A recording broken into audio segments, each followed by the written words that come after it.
keep trying to start recording this video, and then I hear my Twitter @reply thing come from my computer, and I have to get up, and it's Laura sending me another link to an awesome Flight of the Conchords t-shirt, and I want it, and I want to talk about it, but then I remember I need to come back and finish filming this video, so I have to do that now, and I'm so not having a good video making mojo today, but I'm here, we're talking, so let's go.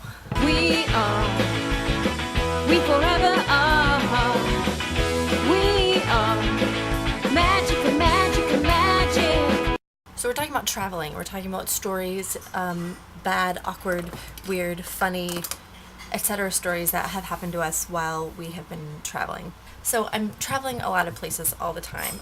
It kind of really all becomes, I don't get surprised at the things I see anymore. When I go to airports and I sit at my gate and I'm waiting for my plane, I just get cranky now. And all I want to do is, I'm usually excited about my trip and I'm always excited about my destination, but actually being in the airport and being on the airplane with people tends to just make me very cranky. Like, I don't want to have to wait anymore, and I just, like, I'll put my headphones on or I'll read my book, and I'm sure I always look supremely pissed off. My mom very, very sweetly tells me that I have a good mad face that she so affectionately calls my eat shit and die face. I think I'm not the only one of my siblings that can do this face. It's Brad, my oldest brother, I think really perfected it. And so Adam and I have just taken from him. I would do it for you now, but there's really no one watching this right now that I would want to eat shit and then die. So, and plus I don't want to scare you. I feel like I would probably make my camera explode or maybe melt your faces off with this, the meanest, most hateful expression I can come up with, but I'm pretty sure that is the look that I have on my face when I sit in airports now. I don't even realize it. I have no poker face whatsoever. What I'm feeling is usually right here. It's weird, it's like how much I travel, you'd think I'd be used to it, but it really just makes me cranky.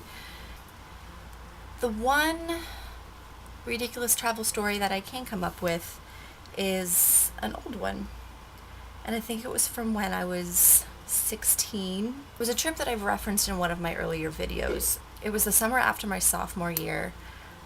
There was a tour group of people from my school going to France with a couple of the French teachers, sponsored by the French Club, one of those things. Whoever booked our flights was really, really, really, really dumb. We flew Memphis to Chicago, Chicago to London, London to Paris. And Memphis to Chicago, we had a 7-hour layover in Chicago, both there and back. A 7-hour layover with a group of, how many? 10, 12 students from my high school and several chaperones. A 7-hour layover was enough time for my teachers to plan and get us from O'Hare to go see a Cubs game at Wrigley Field. From O'Hare to Wrigley Field, see a Cubs game, get back on the bus, go back to O'Hare, catch our flight to London. That was what we did in our 7-hour layover. That was going to France. Entertainment activities weren't planned for the way back, which, admittedly, we'd all just spent a week and a half in Paris. We all really just wanted to get home. But what made it so terrible was that we spent the entirety of that 7-hour layover on the way back from France in O'Hare Airport. So 7 hours, like 16, 17, and 18-year-olds stuck in an airport. O'Hare's a really, really big airport, but if you're there for 7 hours, it's the tiniest place in the world. I was tired, I was jet lagged, I was emotional, I wanted to get out there. There was something up, I don't remember what was up, but our plane to Memphis kept getting delayed. So we were there for 8, 9, 10 hours. We were stuck, and I think our gates were changed multiple times, and it was just,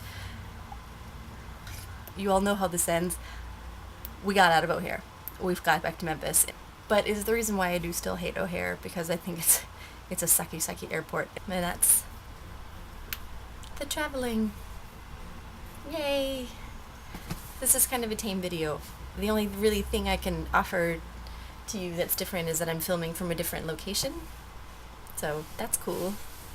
But I think this good chill video makes up for the excitement that was last week when I went a little nuts with my video making. I think it was a pretty good time. So there you go.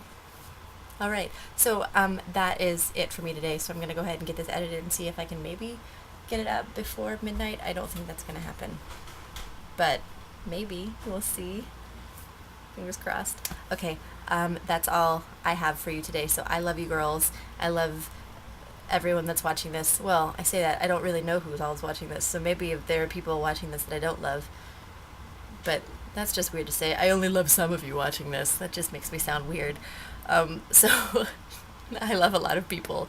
Some of which, most of which, all of which might be watching this. I'm just digging myself into a hole here, aren't I? So I'm going to cut this off right here. So that's it for me. I'm done. I will see you guys later. Talk to you soon. Love you. Mwah, mwah.